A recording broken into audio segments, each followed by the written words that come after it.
আমি আজকে আলোচনা করব প্রেগন্যান্সি প্রিপেয়ারনেস অথবা গর্ভধারণ প্রস্তুতি। আমাদের সারা পৃথিবীতে যত মহিলা কনসিভ করেন তার দেখা যাচ্ছে 50% মহিলাই সাধারণত কোনো রকম পূর্ব প্রস্তুতি ছাড়াই কনসিভ করে থাকেন। তো আজকে আমার আলোচনা হচ্ছে যে আমাদের গর্ভাবস্থার আগে ডাক্তার কাছে যাওয়া লাগবে কিনা, কেন যাব সেগুলো নিয়ে আলোচনা করব এবং গেলে কি সুবিধা পাবো। তো সাধারণত মেয়েদের যে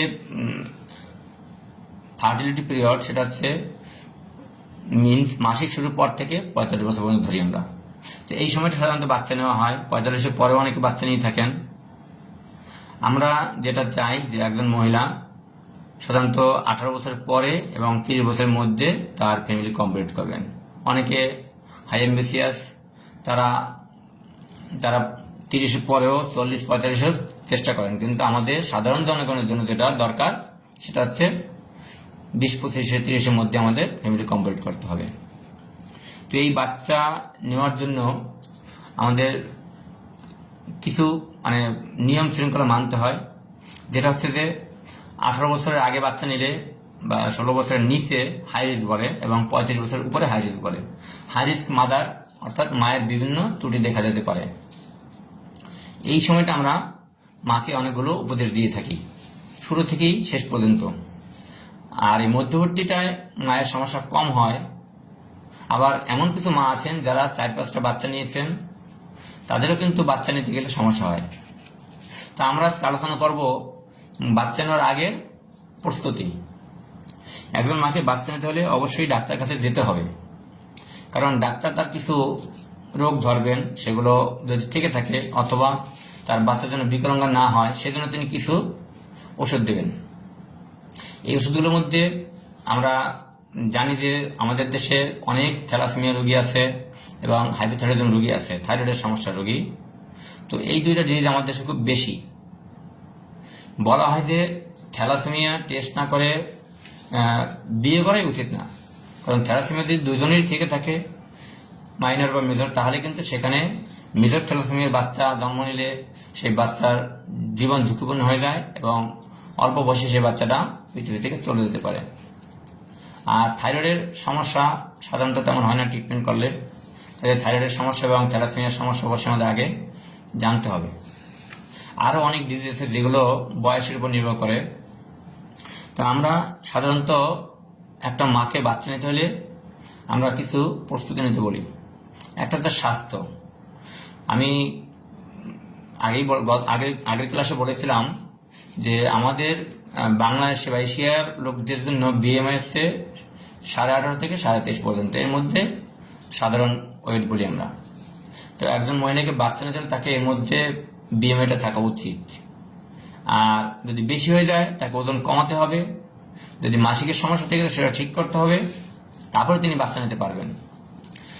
যদি আমরা বসে বসে চেষ্টা করি, যদি কারোর এরকম ওজন বেড়ে যায়, পিসিওডি বলে, পলিসিস্টিক ওভারিয়ান ডিজিজ, তাহলে কিন্তু কনসিভ হতে সমস্যা আনটাকে দেরি হয়ে যায়, মাসিক ঠিক মতো হয় না, যার জন্য ডাক্তার কাছে তখন যেতেই হবে। এবং একজন সুস্থ মা যিনি হতে যাচ্ছেন, বিয়ের পরই প্রত্যেকের উচিত যে ডাক্তারের কাছে গিয়ে উপদেশ নেওয়া যে তিনি বাচ্চা নিতে কোনো সমস্যায় পড়বেন কিনা। তো আমাদের ডাক্তারের কাছে গিয়ে আমাদের কিছু সিম্পল কিছু পরীক্ষা করা হয় এবং আমরা একটা ওষুধ দিয়ে থাকি, সেটাকে বলা হচ্ছে ফলিক অ্যাসিড। এই যে জন্মগত ত্রুটি বিভিন্ন ডিজিজ হতে পারে, তারপর হচ্ছে ফলিক অ্যাসিড কম হলে হতে পারে, যেটাকে আমরা বলি নিউরাল ডিফেক্ট, এবং এটা অনেক বেশি হয় যদি ডেফিসিয়েন্সি থেকে থাকে। আমরা 400 মাইক্রোগ্রাম দিলেই বলি হয়ে যাবে, কিন্তু বাজারে 5 মিলিগ্রামের ফলিক অ্যাসিড পাওয়া যায় ট্যাবলেট। এটা 1 মাস আগে থেকে খেলে সাধারণত নিউরাল ডিফেক্ট বা ব্রেন সংক্রান্ত সমস্যাগুলো কম হয়। আর যেগুলো অন্যান্য ডিজিজগুলো আছে সেগুলোও তো আমাদের টেস্ট করে বের করতে হয় যাতে জন্মগত ত্রুটি না হয়। সাধারণত 3 থেকে 5% বাচ্চা জন্মগত ত্রুটি নিয়ে জন্ম নেয়। আমরা যদি একজন মহিলা কনসিভ করার আগে ডাক্তার কাছে যান এবং পরীক্ষা করেন, তাহলে তার এই ত্রুটিটা অনেকখানি কমে যায়। আমি দেখেছি একজন মহিলার পরপর 8টা বাচ্চা নষ্ট হয়ে গেছে, তারপরে তিনি এরপরে তিনি আমার কাছে এসেছেন। তার ব্যালান্স ট্রান্সলেশন ক্রোমোজোম ঘটিত সমস্যা ছিল। ওনাকে পরামর্শ দিয়ে তারপর উনি বিদেশ থেকে টেস্ট টু বেবি করে আসেন এবং সেটা একটা সুস্থ ভ্রূণ মায়ের জরায়ুতে দেওয়া হয়, সুস্থ বাচ্চা তিনি পেয়েছেন এবং তিনি রিসেন্ট আবার কনসিভ করেছেন। তো আমাদের টার্গেট হচ্ছে একটা সুস্থ বাচ্চা পেতে হবে এবং তার জন্য আমাদেরকে অবশ্যই গর্ভাবস্থার আগে ডাক্তার কাছে গিয়ে প্রস্তুতি নিতে হবে।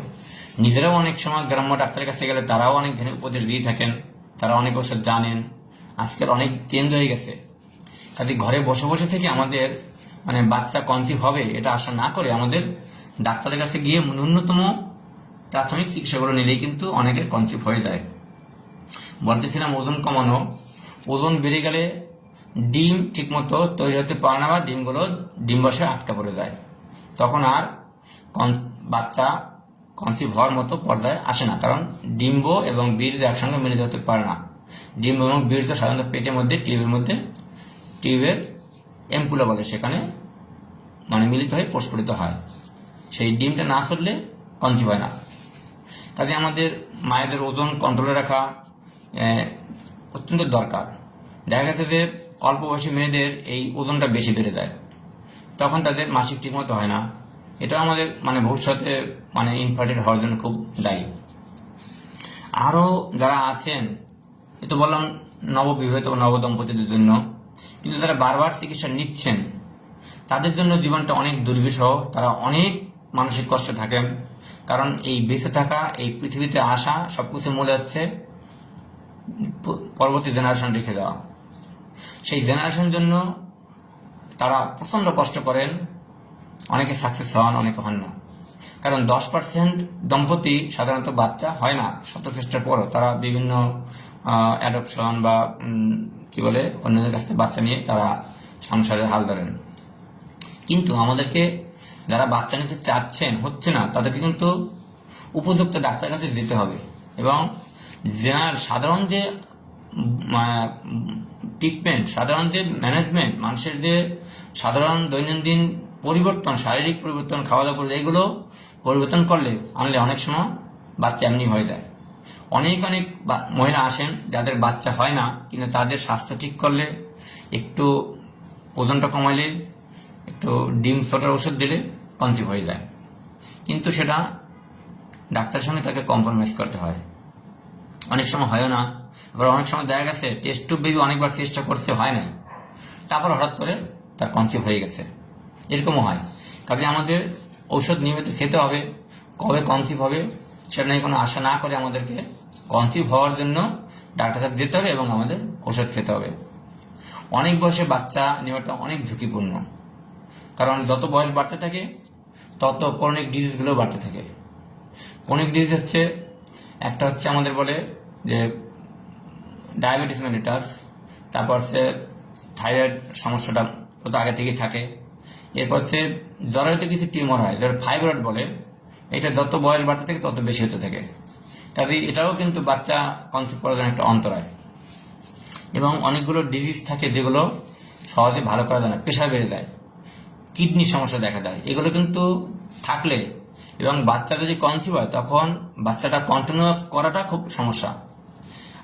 এসএলই একটা কানেক্টিভ ডিজিজ বলে, অ্যান্টিফসফোরেট সিনড্রোম, এগুলো থাকলে কিন্তু মায়ের সেই টাইম পর্যন্ত বাচ্চা নেওয়াটা প্রচণ্ড কষ্টকর হয়ে যায় এবং অনেক সময় সেই পর্যন্ত যাওয়াই যায় না। তার আগেই তাকে বাচ্চাটা ভূমিষ্ঠ হওয়ার আগেই সে বাচ্চাটাকে প্রিমেচুর ডেলিভারি করতে হয়, তখন বাচ্চার শ্বাসকষ্ট বিভিন্ন সমস্যা থাকে। কিন্তু আমাদের কনসিভ করার আগে যদি আমাদের এই আলোচনাগুলো করা হয়, তাদেরকে বোঝানো হয় যে আপনাকে অবশ্যই ডাক্তার কাছে যেতে হবে, তাহলে কিন্তু আমরা অনেকগুলো সমস্যা থেকে মুক্তি পেতে পারি এবং যথাসময়ে তারা বাচ্চা নিতে পারেন। আরেকটা কথা হচ্ছে, যারা বাচ্চা নিতে চান বা ফ্যামিলি কমপ্লিট করতে চান, বিয়ের পরে তারা কোনো ক্রমেই প্রথম বাচ্চা নষ্ট করবেন না, অনুরোধ রইল। কারণ অনেকে দেখা গেছে বিয়ের পরে প্রথম বাচ্চা হাসি খেলা ভেবে তারা নষ্ট করে ফেলেন, যেটা আমাদের কখনোই কাম্য নয়। এরকম বহু দম্পতি আছেন যাদের একবার বাচ্চা নষ্ট করে আর জীবনে কোনো বাচ্চা হয়নি, কনসিভ করে নাই। কিন্তু অনুরোধ, যারা নতুন সংসার গড়বেন বা বাচ্চা নিচ্ছেন না, তারা যদি কখনো কনসিভ করে ফেলান তাহলে বাচ্চাটা কখনোই নষ্ট করবেন না। আমরা ডাক্তার হয়েছি মানুষকে সুস্থ রাখার জন্য, মানুষের সুন্দরভাবে জীবনযাপন করার জন্য। কাজেই একজন ডাক্তার আমরা কখনোই বাচ্চা নষ্ট করতে রাজি না। কিন্তু মেডিকেল ব্যাকগ্রাউন্ডে যেখানে রেপ কেস, মায়ের জটিল সমস্যা, যেখানে তার বাচ্চা ক্যারি করা জীবন ঝুঁকিপূর্ণ, এ সমস্ত কিছু কিছু ক্ষেত্রে আমরা সেখানে অ্যালাউ করি। যে কোনো সময় আমরা সেই বাচ্চাটাকে মায়ের পেট থেকে খালাস করে দিতে পারি মায়ের জীবন বাঁচানোর জন্য অথবা পারিবারিক সমস্যার জন্য। কাজেই আমাদেরকে একটা বাচ্চা কনসিভ করার আগে অবশ্যই পর্যাপ্ত পরিমাণ ব্যবস্থা নিতে হবে। আমাদের জন্ম নিয়ন্ত্রণের অনেক পদ্ধতি আছে যেটা আমাদের খুবই ইফেক্টিভ, সাধারণত ফেইলার হয়ই না। যারা বাচ্চা নিতে না চান তারা অবশ্যই জন্ম নিয়ন্ত্রণ পদ্ধতি ব্যবহার করবেন। আমি অনেককে দেখেছি যে তারা 40 বছর হয়েছে, সে মনে করে আর বাচ্চা হবে না, 35 বছর হয়েছে আর বাচ্চা হবে না, 3-4টে বাচ্চা হয়েছে আর বাচ্চা হবে না। কিন্তু এটা ধারণাটা ঠিক না। আমি একটা পেশেন্ট পেয়েছিলাম, এরকম তার মেয়েকে বিয়ে দিয়েছেন, কিন্তু তারপরও তিনি সেই বাচ্চাটা কনসিভ করে গেছে, তিনি বড়ি খান নাই। উনি একজন গ্রাম্য যে দায় তার কাছে গেছেন, সেই বাচ্চাটা নষ্ট করতে গেছে, নষ্ট তো করতে পারেই নেই, তিনি জরায়ুটা ছিদ্র করে তিনি খাদ্যনালীটাকে টেনে বের করে নিয়ে আসছেন। মাসিক রাস্তার মুখে, জ্বরের মুখে সেই খাদ্যনালীটা আটকা ছিল। তারপর যেটা হয়েছে, সেই বাচ্চাটা আমি সিজার করেছি, জানতাম না এটা, তার শুকনা স্বাস্থ্য খুব খারাপ ছিল। তারপরে সেই খাদ্যনালীটাকে আমি জ্বরের থেকে বের করে দিয়েছি এবং আমি অনলাইনে দেওয়ার পরে সারা পৃথিবীতে সেটা নিয়ে অনেক কথাবার্তা হয়েছে। কাজেই আমাদের মনে করতে হবে না যে বাচ্চা হবে না, বাচ্চা হইতেই পারে, কনসেপ্ট করতেই পারে। যতদিন মাসিক হওয়ার বয়স, আমাদের দেশে 50 বা 49 বছর বলি, সেই সময় পর্যন্ত কিন্তু আমাদের জন্মনিয়ন্ত্রণ পদ্ধতি অবশ্যই নিতে হবে এবং তারও পরে 1 বছর পর্যন্ত। কাজেই আমাদের 50 বা 51 বছর পর্যন্ত অবশ্যই জন্মনিয়ন্ত্রণ পদ্ধতি নিতে হবে। এই যে গর্ভধারণ প্রস্তুতি, গর্ভ প্রতিরোধ প্রস্তুতি আমাদের কিন্তু একসঙ্গে নিতে হবে। আর আমি একের পর এক বাচ্চা নিব, তারপরে কি হবে? মায়ের স্বাস্থ্য ভেঙে যাবে, মায়ের ফ্যামিলি ক্যারি করার সমস্যা হবে, তখন তার বাচ্চা একটা পর একটা কোনটা যত্ন করবে? কাজে একটা বাচ্চা নিতে গেলে মাকে অবশ্যই সেই প্রস্তুতি নিতে হবে যাতে তিনি বাচ্চাটাকে সুন্দর করে নারিশমেন্ট করতে পারেন।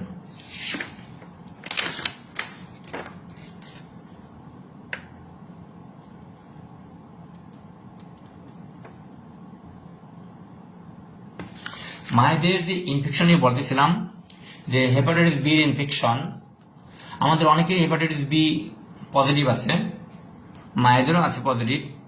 কিন্তু হেপাটাইটিস বি পজিটিভ থাকলেও অনেক সময় দেখা যায় যে হেপাটাইটিস বি ভাইরাসটা ইনএক্টিভ থাকে, সেটাকে আমরা এইচবি টেস্ট করে আমরা ধরতে পারি। যদি এইচবি যদি আমাদের নেগেটিভ আসে তাহলে একটি ফর্ম থাকে না।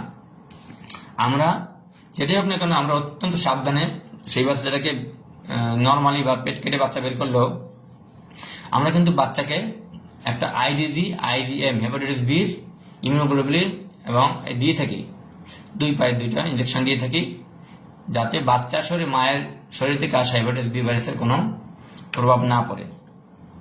যদি এটা দেওয়া না হয় তো অনেক বাচ্চার অল্প বয়সে হেপাটাইটিস বি ভাইরাস ইনফেকশন হতে পারে এবং বাচ্চা কিন্তু ছোট বয়সে সিরিয়াসে মারা যেতে পারে। আর একটা আছে ব্লাড গ্রুপ নেগেটিভ।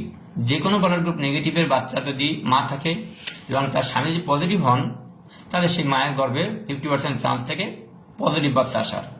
এই যে ব্লাড গ্রুপ নেগেটিভ হওয়ার জন্য পজিটিভ বাচ্চা মায়ের শরীরে আসলে একটা অ্যান্টিবডি তৈরি হয়, অ্যান্টি-ডি তৈরি হয়, যেটা পরবর্তীতে মায়ের কনসিভ করলে সেই বাচ্চাটা পজিটিভ হলে সেই পজিটিভ অ্যান্টিবডি মায়ের শরীরে বাচ্চাকে মেরে ফেলতে পারে, বাচ্চাটা পজিটিভ হয়।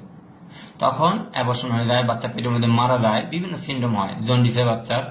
তো আমরা এই জন্য মায়েদের হেপাটাইটিস বি ব্লাড গ্রুপ যদি নেগেটিভ থাকে এবং যদি বাচ্চা পজিটিভ আসে অথবা অ্যাবর্শন হয়ে যায়, তখন আমরা কিন্তু মাকে এনটিডি ইমিউনোগ্লোবিন দিয়ে থাকি। এটা পরবর্তীতে যেন বাচ্চা যেন বিকলাঙ্গ না হয় সেই জন্য। তা আমরা যদি হেপাটাইটিস বি এবং ব্লাড গ্রুপ নেগেটিভ এই দুইটার প্রতি আমরা খুব কেয়ার নিয়ে থাকি যাতে পরবর্তী মায়ের এবং বাচ্চার কোনো ত্রুটি না আসে।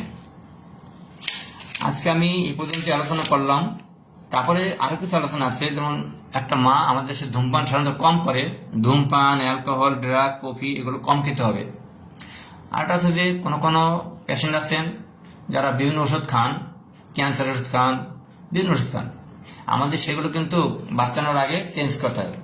কানেক্টিভ টিস্যু ডিজিজ এসিডি বলতেছিলাম, এসিডি, এইচ, এপিএস, এন্টিফসফোরেট সিনড্রোম, এইগুলোর ক্ষেত্রে কিন্তু আমাদের প্রস্তুতি নিতে হয় যাদের বারবার। তো আমাদের এই যে বাচ্চা নেওয়ার আগে সমস্ত ডিজিজগুলো আগে আমাদের এক্সেপ্ট করতে হবে, মাকে ওষুধ খেতে হবে, অবশ্যই ফলিক অ্যাসিড 1 মাস আগে থেকে অবশ্যই ফলিক অ্যাসিড শুরু করতে হবে, আর মানসিক প্রস্তুতি লাগবে। সেই বাচ্চার জন্য স্থান তৈরি করতে হবে নিজেদের মনে, নিজের সংসারে, তারপর তিনি বাচ্চা নেবেন। আশা করি আপনারা সবাই আমার উপদেশগুলো শুনবেন এবং আপনাদের কোশ্চেন থাকলে সেগুলো বলবেন, আমি পরবর্তীতে আলোচনা করব। এই পর্যন্ত বলে আমি আমার আজকের লাইভ শেষ করছি। ধন্যবাদ আপনাদের সবাইকে পাশে থাকার জন্য।